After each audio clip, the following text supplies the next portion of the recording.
Baru-baru ini pernyataan Presiden Prabowo mengenai klaim 100% keberhasilan pemulihan penanganan pasca bencana banjir Aceh Tamiang tahun 2025 menjadi viral. Setelah Presiden menyampaikan bahwa tidak ada lagi masyarakat yang tinggal di tenda. Pernyataan itu beliau sampaikan ketika melakukan kunjungan kerja yang ketiga kalinya ke Kabupaten Aceh Tamiang saat selesai melakukan sholat Id bersama di Masjid Darussalam yang berdekatan dengan Huntara.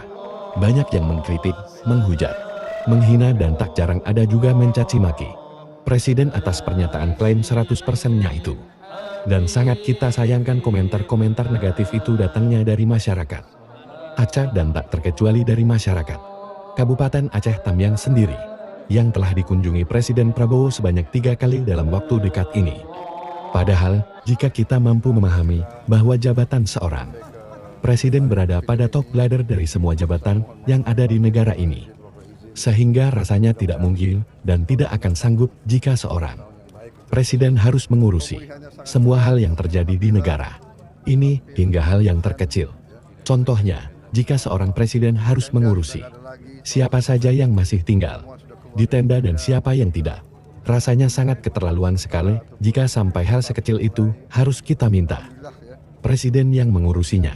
Sebagai top leader, Presiden memiliki pembantu-pembantu yang harus mewakili Presiden dalam melayani rakyat.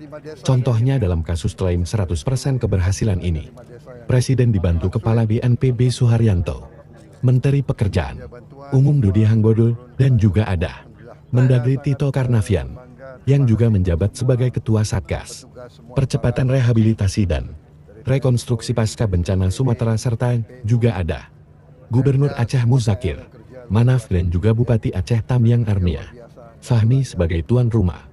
Para pembantu Presiden tersebutlah yang seharusnya memastikan apa yang diinginkan Presiden harus berjalan sebagaimana mestinya.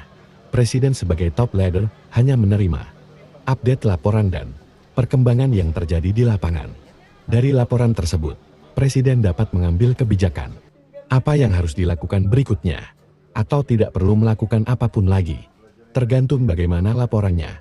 Namun yang kita sayangkan, terkadang ada pembantu Presiden kita tidak tahu yang mana memberikan laporan yang kita duga palsu alias bohong, demi menjaga namanya di muka Presiden, bahwa perintah dan program Presiden sudah ia laksanakan sebagaimana mestinya.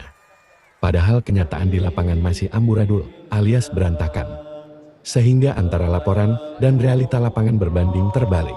Dalam arti kata lain, Presiden juga sedang dibohongi sama seperti kita.